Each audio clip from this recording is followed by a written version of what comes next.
Cette chaîne et le contenu des vidéos ne s'adressent pas à des enfants. Cette chaîne n'a pas pour but non plus de ratisser large, elle a déjà son public. Et elle ne s'adresse qu'aux générations nées dans les années 70 et 80, qui ont grandi avec Coluche, Desproges, Gainsbourg, Les Nuls, Les Inconnus et l'humour Canal+. Si ce n'est pas le cas, veuillez quitter cette chaîne. Elle n'est pas faite pour vos oreilles sensibles. Merci de votre compréhension, et venez pas chouiner si vous restez.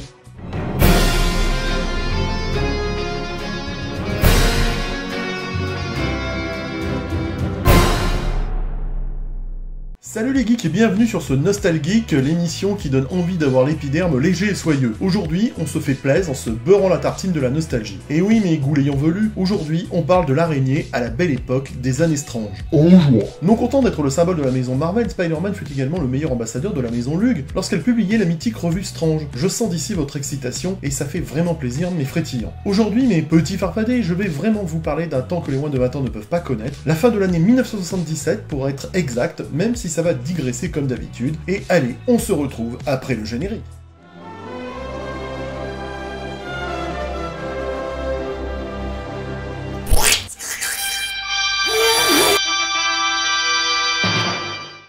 Et oui, 1977, vous n'étiez pas nés les filles, hein.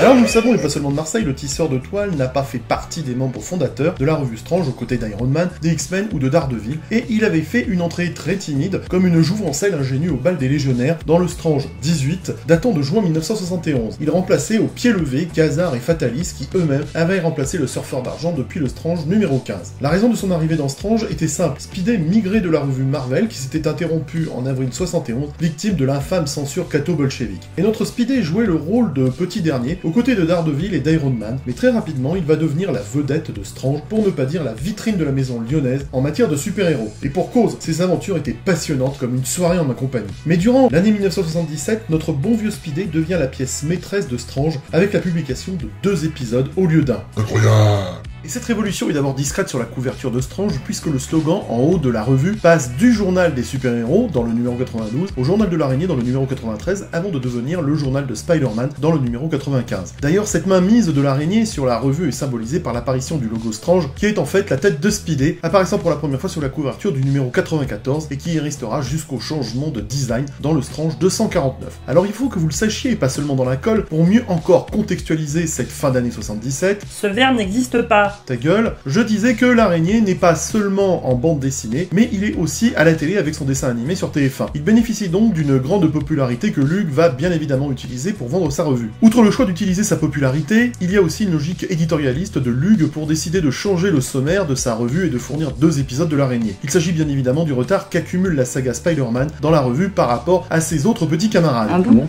Bah oui, forcément. En arrivant en 1971, il y a vraiment un décalage en 1977 avec les autres super-héros de la revue, puisque Strange publie les épisodes d'Iron Man datant de 1976 et les épisodes datant de 73 pour Daredevil, alors que les épisodes de Spidey sont encore ceux de 1971. 6 ans d'écart. Ça fait beaucoup là, non? Non. Et Lug va sauter sur l'occasion durant ses nouveaux ennuis avec les rapporteurs de la commission de surveillance et de contrôle des publications destinées à l'enfance et l'adolescence. Titre long, chiant, pompeux et qu'on aurait simplement pu appeler censure démocratique ou Real Truth Ball. Cela aurait été plus court et surtout moins hypocrite. Mais je m'égare de Montparnasse. Sacrée censure. Heureusement que ça n'est plus le cas aujourd'hui. Il n'empêche qu'à l'époque, Lug ne rigole pas. Il sent que la situation n'est pas safe. La censure cherche, à la moindre occasion, de péter le stick à la maison lyonnaise. Mais genre, elle te sodomise sans t'avoir invité au restaurant avant, hein, tu vois le genre. Ah.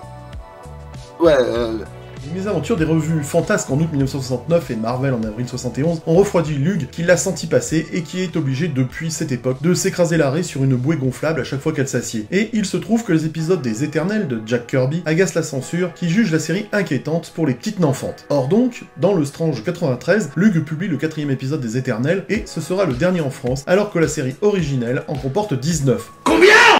19. Mais la maison lyonnaise ne joue pas avec le feu et préfère interrompre la série avant que la censure ne lui défonce le pétou une fois de plus. Les fans des Éternels devront se consoler 2 ans plus tard chez Haredi qui publiera la saga dans Étrange Aventure. Quoi qu'il en soit, la suppression des Éternels libère le sommaire et Lug hésite à publier une nouvelle série. Il s'agit ni d'effaroucher la censure, ni de promettre monts et merveilles à ses lecteurs avec une série surprise. C'est comme quand tu reçois un beau gros paquet bien esthétique en cadeau et que tu l'ouvres et qu'à l'intérieur tu y trouves le gros doigt de pied de François Asselineau, ça déroute vachement. T'as l'air de savoir de quoi tu parles. Oui, ça m'est arrivé en 2017. Une anecdote au passage, c'était un lundi. Recadre un peu. Luc, disais-je, va en profiter pour publier un second épisode de L'Araignée, ne prenant pas trop de risques finalement face aux excités de la censure. Et la double ration de Spidey commence alors dans le Strange 94, remarquablement mise en avant par sa couverture où l'araignée affronte à nouveau son plus coriace ennemi, le Bouffon Vert. Cette fois, ça y est, Spider-Man est devenu le roi de la revue. Il va le rester car le lecteur entre dans la période faste du teaser où il se passe tellement de choses incroyables dans sa life. Sans parler de la période Jerry Conway et Ross Andru qui ont fait des merveilles pour la série. Magnifique. Bien évidemment, il y a la mort de Gwen Stacy, l'amour de toujours de Peter, qu'on connaît par cœur, tué par le Bouffon Vert ou plutôt par la mauvaise manipulation de la toile de Spidey. Le débat reste ouvert. Le Strange 104 est incroyablement riche en rebondissements, comme dans mon pantalon, entre le décès de la blonde et la mort du Bouffon Vert qui semble vaincu pour toujours. Dans le Strange 107, Tante May... Oh, you touch my tra-la-la. Mais non, pas celle-là, je parle de la vieille Tante May. La vieille est abusée par le Docteur Octopus et elle finit par l'épouser. C'est également le retour du Bouffon Vert, ou plutôt de l'héritage de Norman Osborn, que dis-je, sa malédiction, dans les Strange 110 et 111, puisque c'est le fiston Harry qui reprend la suite. J'adore au passage la couverture du Strange 111. Mais je sens bien que vous vous en foutez. Oui.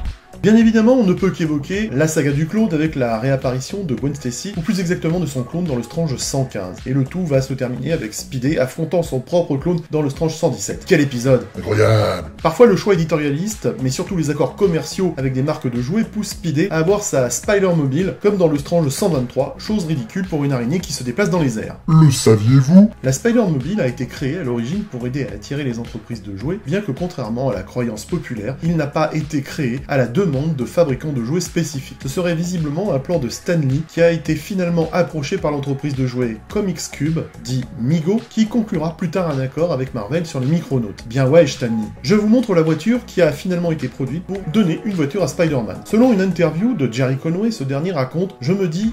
Tu te rends compte que Spider-Man se balance sur une toile entre des bâtiments et que la voiture le ralentirait vraiment en faisant ça? Et Stan Lee aurait répondu « Je me fiche de ce que vous en faites, faites-le ». Et Conway conclut en disant « Alors on l'a fait pour rire, et on l'a coulé ». C'était vraiment très intéressant. Pour reprendre avec les moments forts de l'araignée dans Strange, évoquons toujours et encore la malédiction du Bouffon Vert qui s'acharne pour la troisième fois sur l'araignée dans les Strange 131 et 133 avec Bart Hamilton, le psychiatre d'Harry Osborn, et le susdit Harry qui revient encore une fois tenter de péter le stick à Peter. Cette double ration de Spidey va durer du Strange 94 au Strange 132 pour notre plus grand plaisir, et cela pendant environ 3 ans, de quoi nous en faire couler au moins 20 litres de plaisir, ce qui équivaut à 4 cubis quand on y songe.